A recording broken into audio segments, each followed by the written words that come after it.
নমস্কার। অনুরাগের ছোঁয়ার আজকের পর্বে রিভিউ নিয়ে আমি চলে এসেছি তোমাদের সামনে।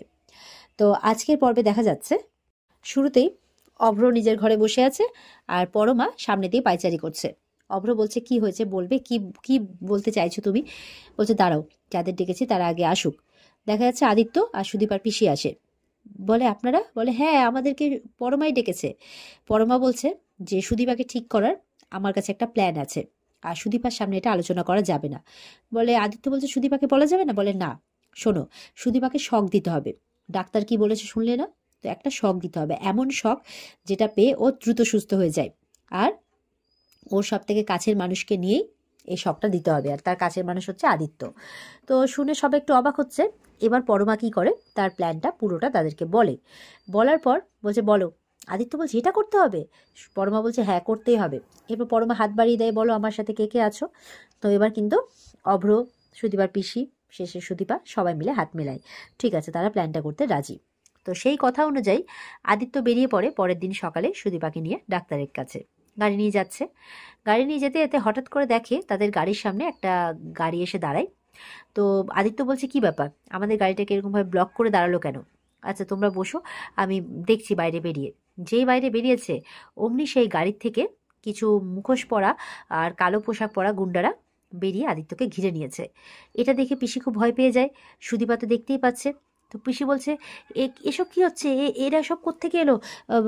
সুদীপাকে বলছে কিছু করবে না, কিছু করবে না দিদিমণি, কিছু করবে না, দেখো জামাইকে ঘিরে ধরেছে। এবার ওরা গাড়ি থেকে নামতে নামতেই আদিত্যকে বলছে খুব বার বেড়েছিস না তুই, তোকে শেষ করে ফেলবো, মেরে ফেলবো তোকে।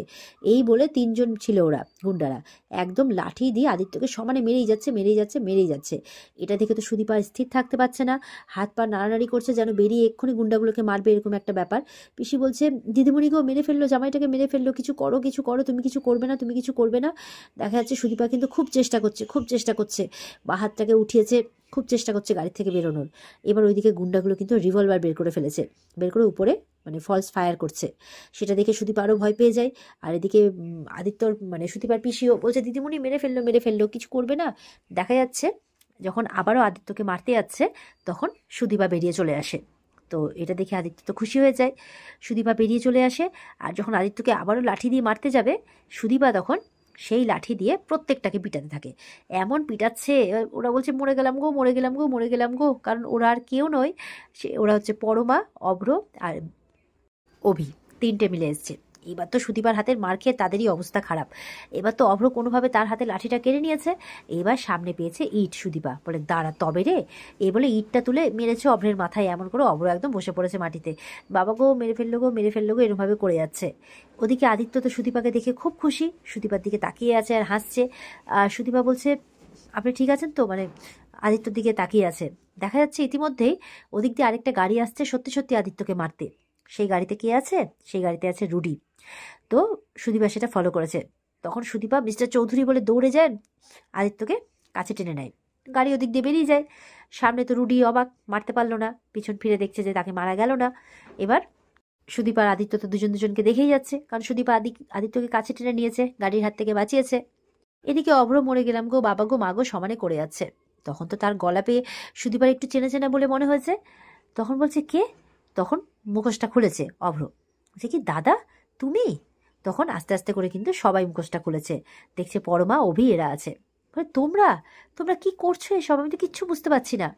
তখন আদিত্য বলছে তুমি ঠিক হয়ে গেছো সুদীপা, তুমি ঠিক হয়ে গেছো, খুব খুশি আদিত্য, সবাই তাই বলছে। অভ্র বলছে তোকে ঠিক করার জন্যই তো এই অবস্থা, কিন্তু তোর হাতের এত জোর, আমাকেই মেরে ফেললি শেষমেশ, আর পারছি না। তখন পরমা বলছে তুমি তো আর্মি ম্যান, আমরা তো আর্মি ম্যান নই, আমার তো একদম কি পায়ে লেগেছে বাবারে বাবা, করছে। আর ওইদিকে ওই বলছে আমার কিন্তু বুকে পিঠে সব মেরেছে, বাবা বৌদি তোমার হাতের কি জোর, এভাবে বলছে। তখন তো সুদীপার খুব খারাপ লাগে, স্বাভাবিক। বলে তোমরা তোমরা কি করছো বলো তো, কেন করছো এরকমটা? তখন তো সে আস্তে আস্তে বুঝতে পারে যে তাকে সুস্থ করার জন্য এমনটা করা হয়েছে। অভি বলছে এই সব কিছু পরমা আর আদিত্যর আইডিয়া। বলে কি প্ল্যান? বলে হ্যাঁ, জানো তো শুধু এইটুকুই নয়, পরমা বৌদি তো নিজের সমস্ত জমানো টাকা দিয়ে তোমার চিকিৎসা করিয়েছে। তখন তো এটা শুনে সুদীপা আরো অবাক হয়ে যায়। তখন সুদীপা মানে পরমা সুদীপার কাছে আসলে সুদীপা পরমাকে কাছে টেনে নেয়। আর এটা দেখে কিন্তু সুদীপার পিসি খুব খুশি, বলছে যাক, মানে নিজের বোন ও তো সেটা জানে না, কিন্তু তবু একটা আলাদাই টানে ওর নিজের বোনের থেকেও বেশি কাজ করেছে।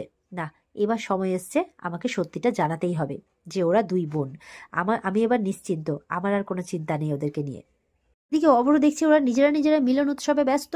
বলছে, আরে আমিও একটা মানুষ, তোল আমাকে। তখন অভি আর আদিত্য এসে তাড়াতাড়ি করে তাকে তোলে। মাথার ব্যথাতে সে কাবু হয়ে গেছে, লাল হয়ে গেছে জায়গাটায়, বড়ই ছুঁড়ে মেরেছে তো, হেঁটে যায়নি এই ভাগ্যি।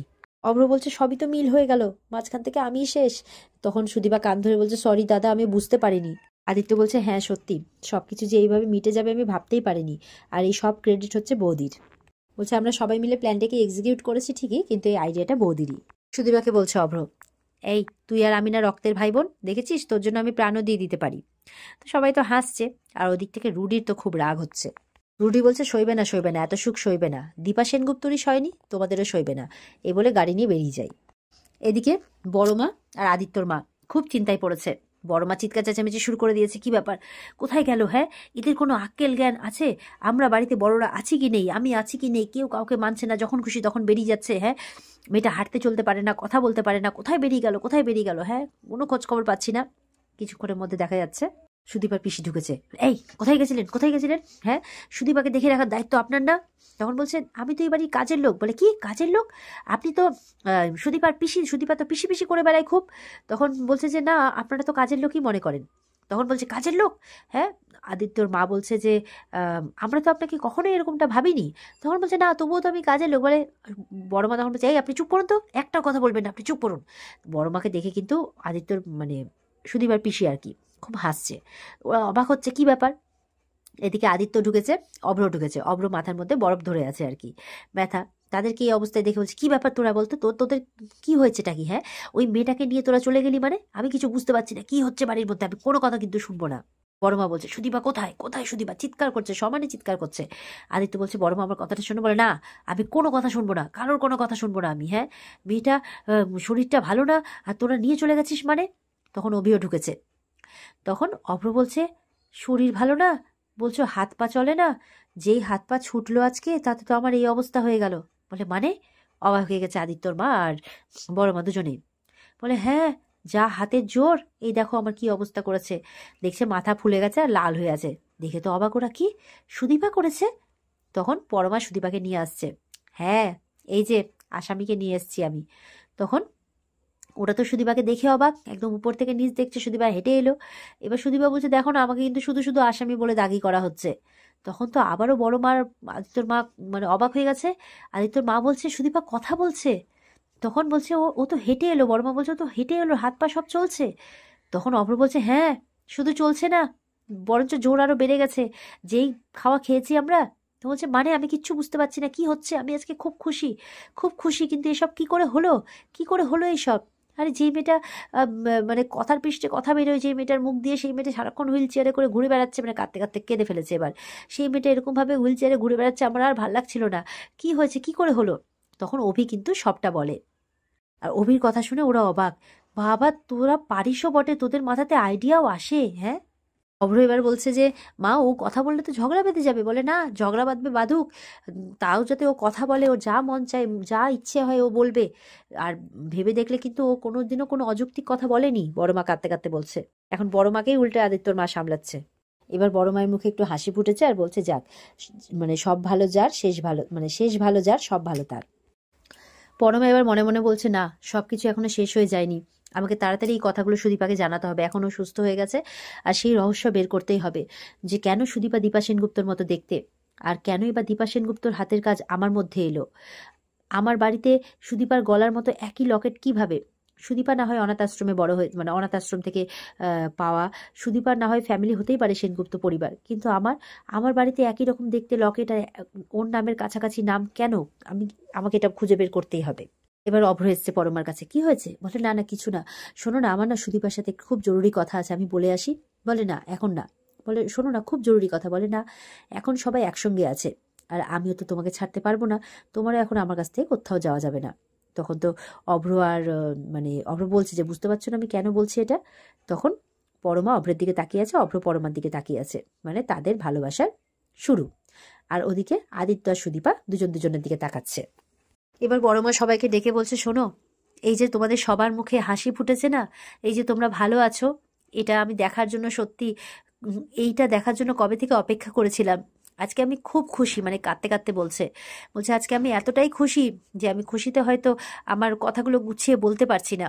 কিন্তু তোমরা ভালো থাকো, তোমাদের সবার ইচ্ছে পূর্ণ হোক, তোমরা ভালো থাকো, সুখে থাকো, আনন্দে থাকো, তোমরা নিজেদের মতো করে বাঁচো, খুব ভালো থাকো, তোমরা খুব ভালো থাকো।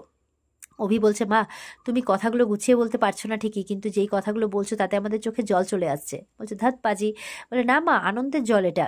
বলে, তাহলে আনন্দ করো, খুব আনন্দ করো, খুব ভালো থাকো, তোমরা খুব ভালো থাকো। আমি এবার থেকে না, মানে নিয়মের বেড়া জালে তো আমার সব জীবনটা কাটিয়ে দিলাম, এবার থেকে আমি তোমাদের মতো করে বাঁচবো। তাই জন্য আমি ঠিক করেছি আমি বাড়িতে একটা পুজো রাখবো, তোমাদের সবার মনের ইচ্ছে যাতে পূরণ হয় সেই জন্য বাড়িতে একটা আমি পুজো রাখবো। এই বলে বড় মা কিন্তু খুব খুশি, আর বাড়িতে সবাইও খুব খুশি যে বাড়িতে আবার সুখ ফিরে এসেছে। আর এখানেই কিন্তু আজকের পর্ব শেষ হয়ে যায়। তো এই ছিল আজকের পর্বের রিভিউ। আশা করব তোমাদের খুব ভালো লাগবে শেষ কটা পর্ব দেখতে। তো তোমরা খুব মন দিয়ে দেখো, কারণ এরপরে কিন্তু বন্ধুরা অনুরাগের ছোঁয়া তোমরা আর পাবে না, আশা করি তোমরা সবাই জেনেই গেছো। তাই এই শেষ কটি পর্ব তোমরা খুব মন দিয়ে দেখো, আমরা এটাই আশা করব। আর পর্বের বিস্তারিত দেখতে অবশ্যই স্টার জলসার পর্দায় চোখ রাখবে। দেখা হচ্ছে আগামীকালকে আবার নতুন পর্বের রিভিউ নিয়ে। খুব ভালো থেকো তোমরা, টাটা।